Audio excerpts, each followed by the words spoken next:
para nós entendermos, porque há vários paradoxos aqui.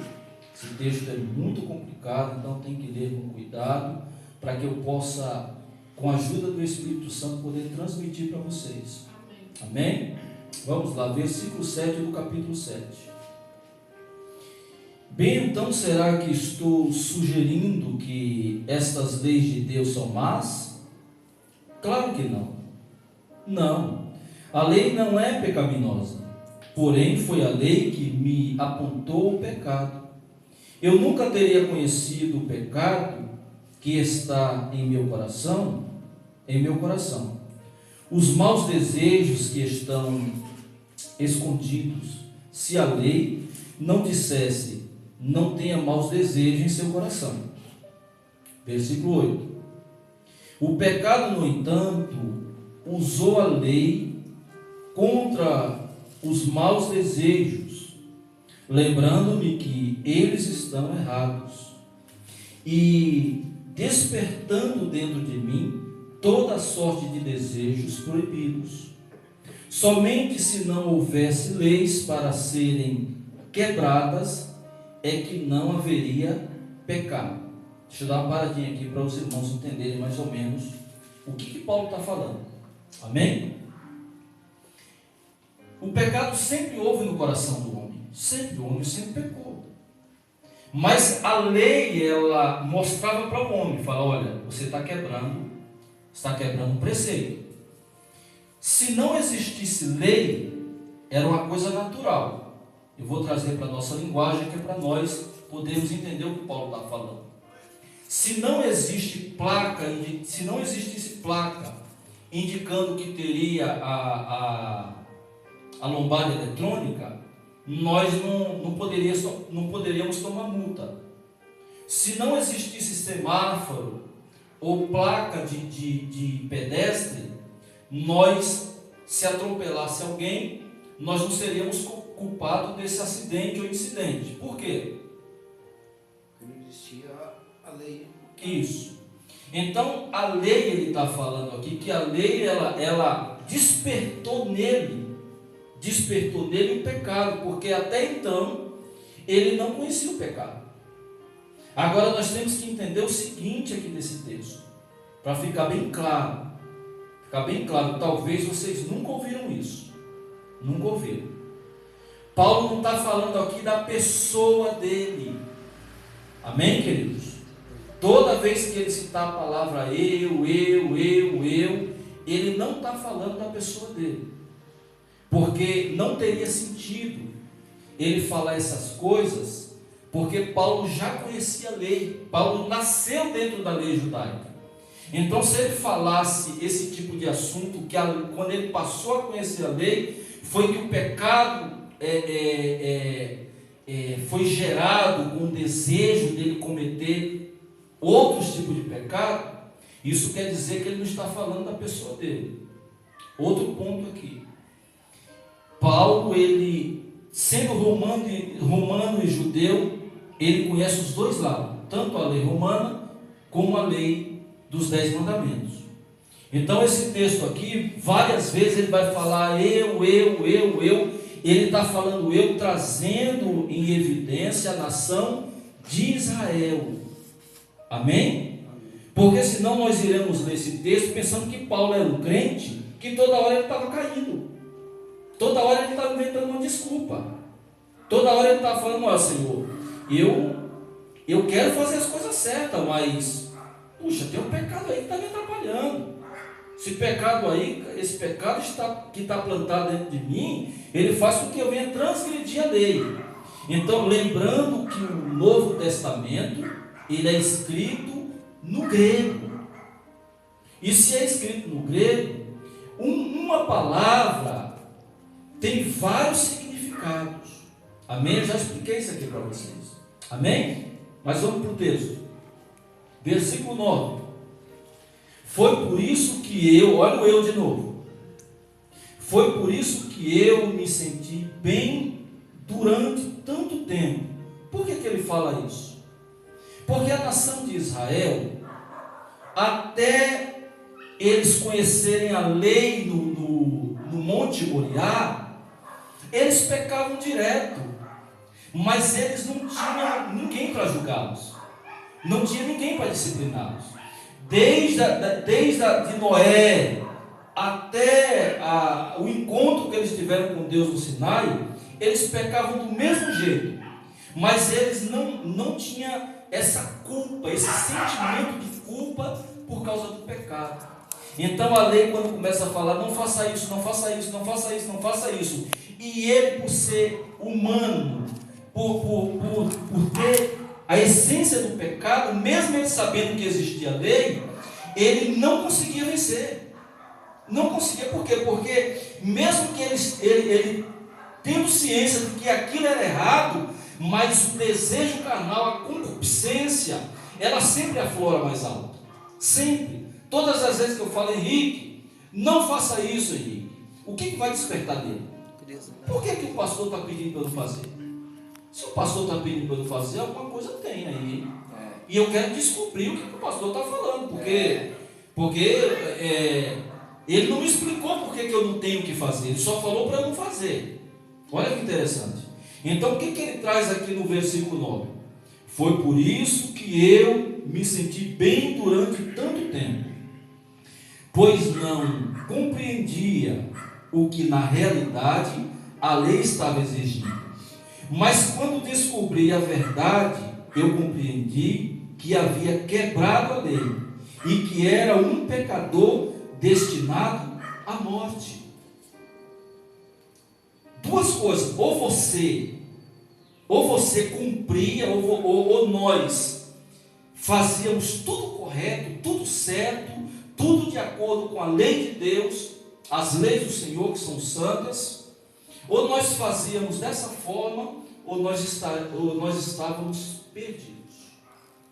Dois caminhos: ou nós éramos obrigados a cumpri-la, ou nós morreríamos, ou nós éramos punidos, porque antes nós não tínhamos essa consciência de que o pecado causava um dano tão grave e destrutivo, que o pecado ele era maligno, estou falando no sentido do versículo, mas o pecado ele continua sendo maligno, verdade, maligno, ele destrói. Então a primeira coisa que nós temos que entender aqui é que ele está fazendo aqui como é que eu posso explicar para os irmãos? Ele está contando esse eu que ele está trazendo, ele está trazendo ele como judeu e explicando o contexto de Israel. Israel tinha toda a ciência daquilo que poderia fazer, daquilo que não poderia fazer, estava lá na frente deles, os mandamentos, tudo certinho, faça isso que você será abençoado, se você não fizer, você será amaldiçoado. Mas eu aconselho vocês, escolha o lado bom, escolha serem abençoados. Então toda hora Deus estava falando ao ouvido do seu povo, nem por isso eles obedeceram, sempre errando. Vamos para o versículo 10. Portanto, no que dizia respeito a mim, a boa lei que deveria mostrar-me o caminho da vida, em vez disso, aplicou-me a pena de morte. Então você vai ver aqui que ele não está falando dele, porque quando ele escreve aos Romanos, ele já está convertido a Cristo, ele já sabe que ele não tinha capacidade jamais de cumprir a lei. Então ele está trazendo aqui, tem duas explicações para o ponto da ministração e da explicação de Paulo. Uma delas é ele como judeu, ele como defensor dos 10 mandamentos, e a segunda linha de pensamento é a pegada de Israel no deserto, caminhando no deserto, vendo os livramentos de Deus, vendo Deus operar milagres, vendo Deus abrir o Jordão, vendo Deus abrir o Mar Vermelho, vendo Deus fazer a água da rocha, a rocha jorrar água, alimentando, e mesmo assim, eles não tinham condições de cumprir a lei. Por que eles não tinham condições de cumprir a lei? Por uma simples razão. Porque o nosso desejo sempre foi, irmãos, como homem, como ser humano, as nossas vontades sempre foram tendenciosas a desagradar a Deus. Sempre foram. É mais fácil você agradar a você mesmo do que você agradar a Deus. E geralmente a Bíblia fala que quando nós somos inimigos do mundo, quando nós somos amigos do mundo, nós somos inimigos de Deus. Então o nosso desejo, a nossa aplicação na oração, a nossa busca, ela tem que ser direto, diária. Constante. Por quê? Porque senão nós jamais conseguiremos vencer. Porque esse sentimento que Paulo está explicando a respeito do pecado, a respeito do desejo, não era só com a nação de Israel. Ele grita muito forte aqui, ó. É verdade. Ele grita muito forte ainda. Nós somos tendenciosos a fazer aquilo que nos agrada, mesmo que muitas vezes venha desagradar a Deus.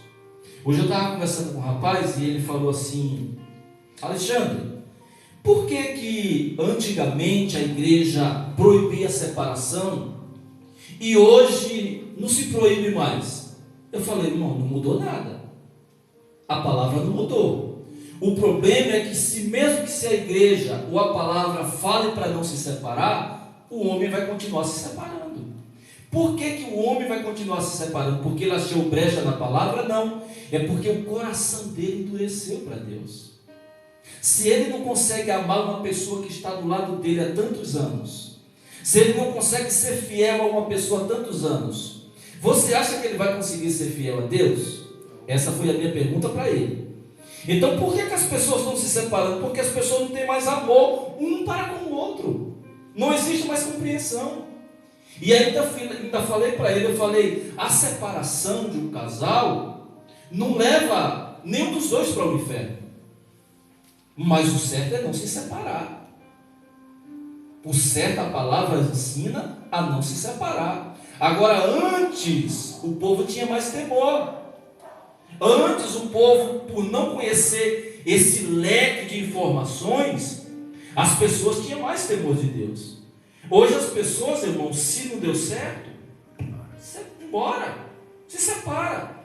Agora, quando um cônjuge se separa, eles estão agradando a Deus ou estão desagradando a Deus? Desagradando. Porque ele está quebrando a aliança. Mas o senhor já sabia disso. Não, pastor, mas peraí. O senhor já sabia disso, eu estou falando aqui de lei. Sim, eu estou falando de algo que as pessoas hoje não têm mais temor. Eu estou falando aqui o seguinte: se fosse para você agradar a Deus, você firmaria o concerto com seu cônjuge, mesmo sabendo que a pessoa está pisando na bola, a pessoa não está cumprindo com os seus deveres como cônjuge. Antes, eu lembro muitas vezes que a minha mãe, ela sofreu demais, e ela não conhecia a palavra, mas ela, enquanto os filhos não cresceram, muitas vezes xingada, ela nunca largou o seu lado. Por que as pessoas fazem isso? Porque as pessoas perderam o amor primeiro a Deus, e segundo, pela pessoa que está do seu lado.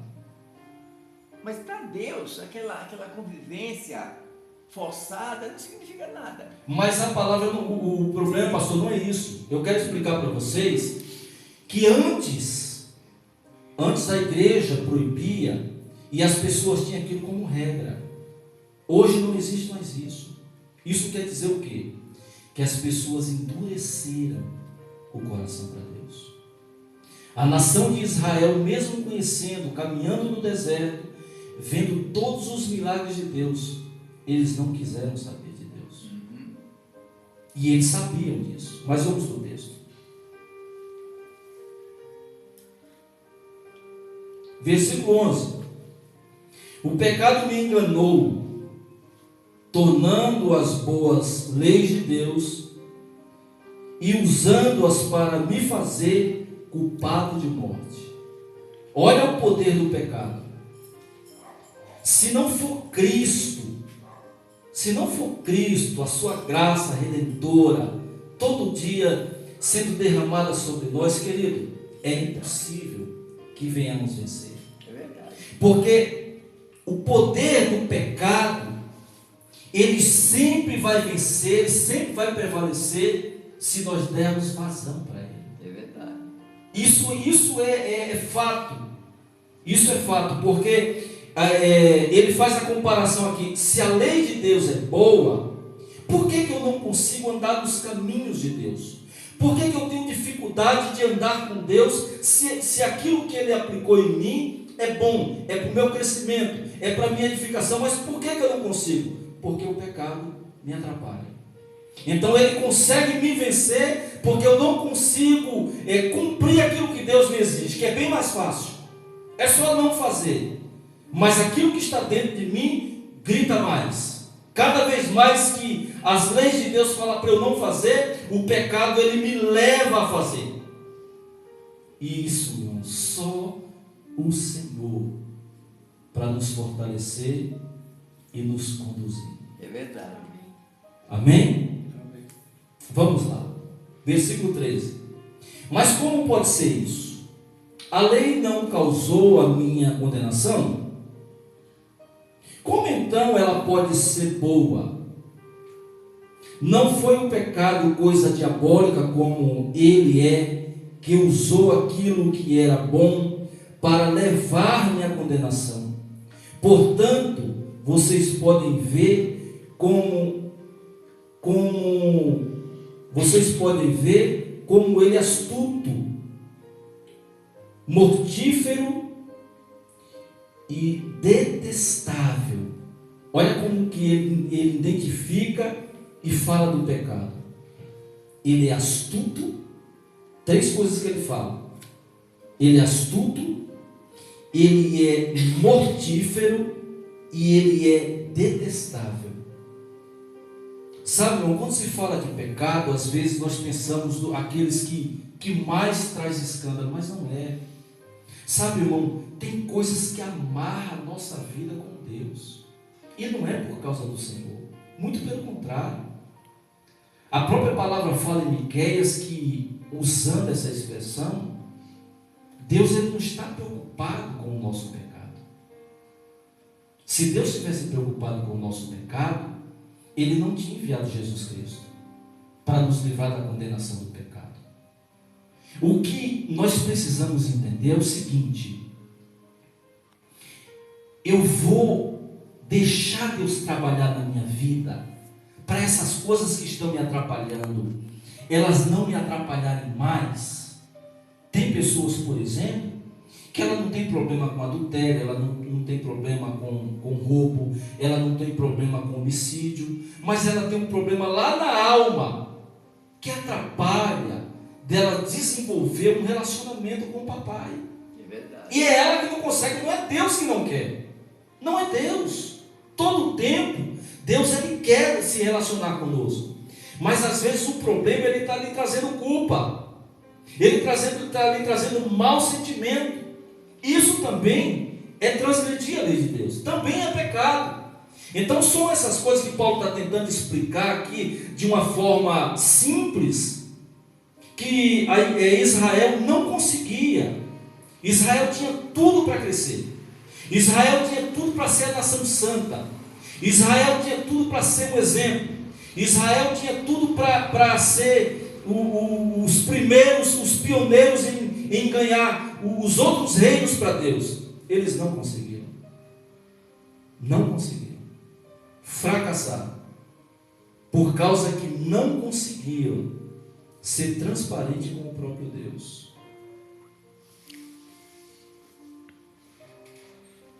Três coisas que ele fala: astuto, mortífero e detestável. São 3 coisas que uma vida, que o pecado ele faz. Ele é sorrateiro, ele é mortífero Por que ele é detestável? Por quê? Porque todas as vezes que uma pessoa peca, ela traz dor na alma dela. Ela fala: eu não queria fazer aquilo. Eu não queria. Por que eu fiz? Verdade. Aí começa a se esmurrar espiritualmente. Ah, sim, eu não consigo. Eu vou parar. Vou largar a igreja. Ah, eu não consigo. Ele causa esse tipo de sentimento. Ele é detestável. Ele é abominável. E é difícil. É difícil porque nós sabemos que todos nós aqui, quando tentávamos parar, nós nunca paramos. Quando você deixou Deus cuidar da sua vida, o pecado já não começou a fazer mais parte da tua vida. É verdade. É diferente, queridos. Vamos lá.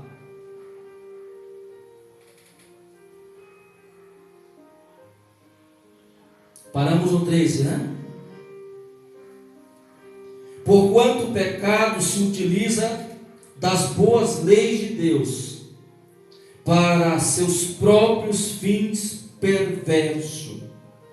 Então quer dizer, tanto de um lado como outro, as pessoas usavam a lei para punir, e aqueles que viviam debaixo da lei não conseguiam cumprir a meta. Então era um juiz toda hora levantando uma sentença contra alguém. Porque aquilo que era benéfico, Israel nunca conseguiu cumprir. Nunca. Nunca. E se você for tentar fazer, você não consegue também. Não consegue. Versículo 14. A lei então é boa. E a dificuldade não está com ela, e sim comigo. Pois estou vivendo a escravidão, com o pecado como meu dono. O pecado é um patrão, né? Ele manda, né? O pecado é um senhor. Quanto mais você trabalhar para satisfazê-lo, mais ele vai lhe cobrar. Você nunca consegue pagar. É uma dívida no SPC, no Serasa, nós ainda parcelamos, né? Mas o pecado não. Quanto mais você trabalha em prol dele, mais ele te cobra.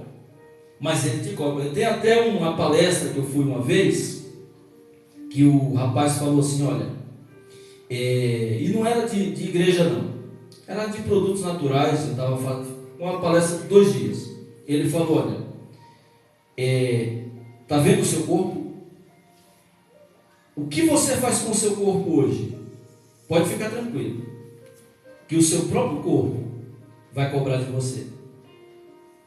Se você dormir bem, se você dormir os horários certos, se você se alimentar bem, se você se alimentar corretamente, você vai ter uma vida, olha, longa, longevidade para você. Agora, se você começar a perder noite na balada, perdendo noite à toa, pode ter certeza que o seu próprio corpo vai cobrar de você.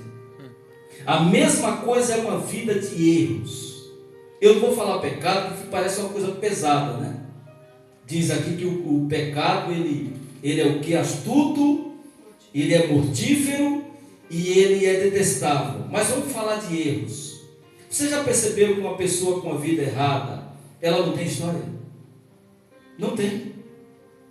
E a história dela não é uma história boa. Sempre é uma história fadada ao fracasso. Versículo 16. 15 e 16. Não me compreendo de modo algum, pois realmente quero fazer o que é correto, porém não consigo. Faço sim aquilo que eu não quero, aquilo que eu odeio. Já pensou se fosse Paulo falando dele mesmo aqui? Tinha algum sentido isso, irmãos? Não.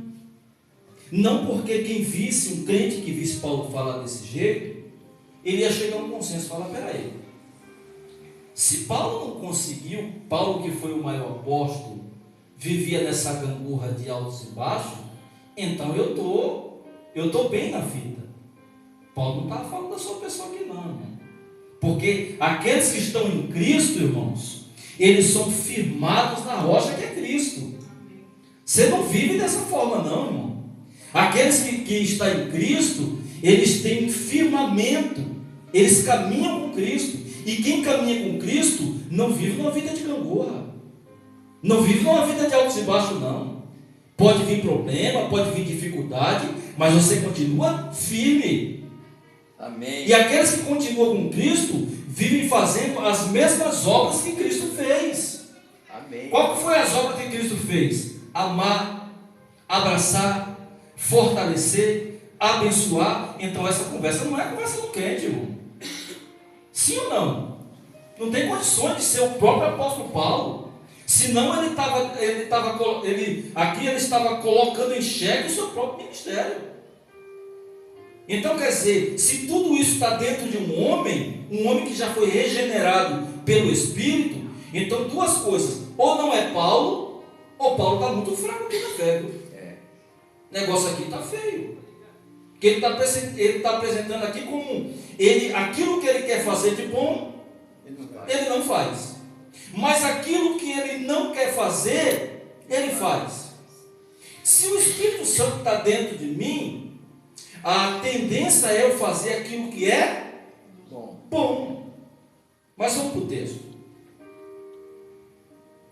No entanto, não posso evitar por mim mesmo, porque já não sou eu que estou fazendo. É o pecado dentro de mim que é mais forte do que eu e me obriga a fazer tais coisas ruins.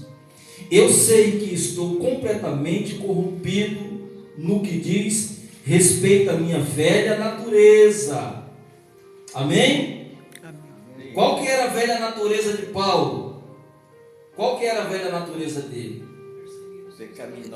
Pecaminosa, perseguir os cristãos. Ele era um religioso zeloso pela lei. Então aqui ele está expondo o que? A velha natureza.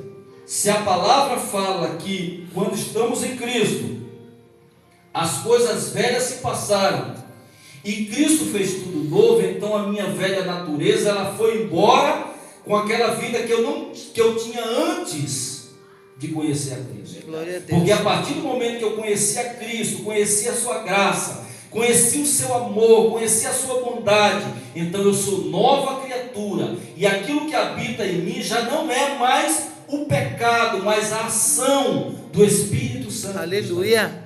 Glória a Deus. Amém? Amém. A minha velha natureza pecaminosa, seja para que lado for que eu me volte, não consigo fazer o bem que eu quero. O bem que quero, sim, mas não consigo. Quando quero fazer o bem, não faço. E quando procuro não errar, mesmo assim, eu erro. Agora, se estou fazendo aquilo que não quero, é simples dizer onde a dificuldade está. O pecado ainda me retém entre as suas garras malignas. Parece um fato da vida que quando quero fazer o que é correto, faço inevitavelmente o que é errado. Isso é a vida de uma pessoa que tenta se justificar por si mesma. Isso era a nação de Israel tentando se justificar através dos 10 mandamentos. Por que você vê pessoas dentro da igreja que elas não conseguem ser felizes? Porque toda hora, irmão, ela se sente culpada. Toda hora ela carrega um jugo nas costas que é muito mais pesado do que aquilo que ela pode imaginar. Porque ela começa a falar assim: olha, Senhor, eu não saio da igreja, porque se eu sair, primeiro eu não tenho para onde ir, e segundo, se eu sair, eu vou para o inferno. Eu vou para o inferno. Olha, Senhor, eu faço as coisas erradas, mas todo dia, irmão, ela está pedindo perdão. Todo dia ela está pedindo perdão. Verdade, verdade. Olha, os olhos dela titubearem, ela já quer pedir perdão. E isso é ter uma palavra para esse tipo de comportamento. Isso é penitência. Isso é penitência, irmão. Sabe, nós não precisamos, quando nós reconhecemos o Leica, essa graça maravilhosa de Jesus. Aleluia. Nós tiramos das nossas costas todo o fardo do pecado e da lei. Glória. É como se nós estivéssemos falando: Senhor, eu sei que eu não presto, eu sei que eu não consigo, mas depende do Senhor a minha vida. Aleluia. É o Senhor que me fortalece, não sou eu, mas é a tua graça que me faz. Glória a Deus. Quando você tem consciência disso, você tem razões para estar na igreja, Aleluia. para evangelizar, para ganhar almas, porque você não carrega mais o jugo da lei. A lei já não é mais um juiz para te cobrar, nem o pecado é o teu dono mais para te dominar. Você tem um dono. O seu dono se chama Rei dos Reis e Senhor dos Senhores. Aleluia. Aleluia. Glória a Deus. Amém. Quando a minha nova natureza, eu gosto de fazer a vontade de Deus, que é a nossa nova natureza.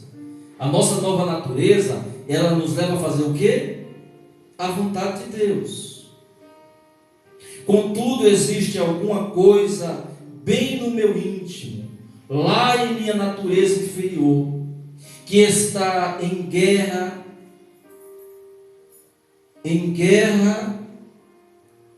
com a minha mente, e ganha luta, fazendo-me escravo do pecado, que ainda está dentro de mim. Em minha mente, desejo de bom grado ser um servo de Deus, mas em vez disso, vejo-me ainda escravizado ao pecado. Assim vocês podem ver assim vocês podem ver como isto e minha nova vida manda-me fazer o que é correto. Porém a velha natureza que ainda está dentro de mim gosta de pecar. Que situação terrível esta em que eu estou! Quem é que me livrará? Aqui não é um grito, não é um pedido de socorro de um crente. Para nós entendermos que não é o apóstolo Paulo se referindo à pessoa dele transformada, mas sim o homem sem Deus, o homem religioso. Israel, conhecendo os 10 mandamentos, não conseguiu cumprir. Olha que agonia. Eu vou ler na minha Bíblia, no versículo 24 e 25. Olha o grito de desespero, de agonia desta pessoa. Desventurado homem que sou, quem me livrará do corpo desta morte? Quem me livrará? Olha a resposta: graças a Deus por Jesus Cristo, nosso Senhor. Aleluia. De maneira que eu, de mim mesmo, com a mente, sou escravo da lei de Deus, mas segundo a carne, da lei do pecado. Só o versículo 8 só o capítulo 8 do versículo 1. Agora, pois, já nenhuma condenação há para os que estão em Cristo Jesus. Aleluia. Porque a lei do Espírito da vida em Cristo Jesus te livrou da lei do pecado, da morte. Fica de pé. Glória. Aleluia. Isso nos leva a crer que nós estamos no caminho certinho, Glória a Deus. que é o caminho da graça. Amém. É impossível. Não era só naquele tempo, não. Ou vocês acham que Israel não queria fazer o correto? Ou vocês acham que o judeu Paulo não o convertido, mas o Paulo, o Saulo judeu, não queria fazer as coisas certas. Vocês acham que ele não lutava para fazer o correto? Se a Bíblia fala que ele, além de ser fariseu de fariseu, ele era zeloso pela lei, mas esse zelo trouxe destruição para ele mesmo. Ele nunca conseguiu, porque ele queria prestar conta com a lei, ferindo as pessoas. Nós só entendemos o amor de Deus quando nós entregamos a nossa vida por completo e falar: Senhor, jamais eu conseguiria vencer, mas a tua graça é o suficiente Aleluia. para me livrar da condenação do pecado e me derramar da tua unção. Feche os teus olhos.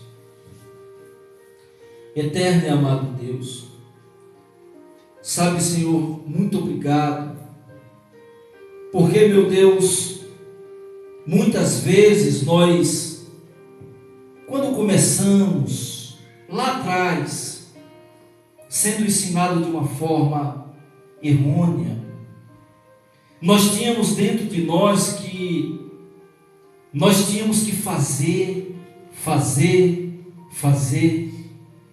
para sermos recompensados, Pai.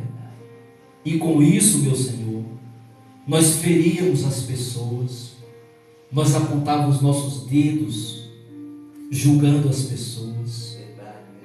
E quando nós tivemos a consciência, a plena consciência, de que nós mesmos jamais tínhamos a capacidade de vencer, aí é que nós passamos a entender o quão é importante a tua graça.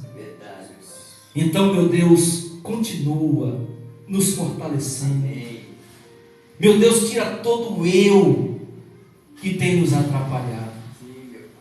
E se tem algo, meu Deus, que tem nos amarrado e não deixado, Senhor, impedido de que venhamos crescer, nessa noite nós usamos o teu nome como autoridade para repreender todo o mal das nossas vidas. Que nós não venhamos, Senhor, voltar ao legalismo, a sermos religiosos. Mas nessa noite nós queremos dizer, Senhor, que somos plenamente gratos pela tua graça sendo derramada em nós. Adore esse Deus maravilhoso.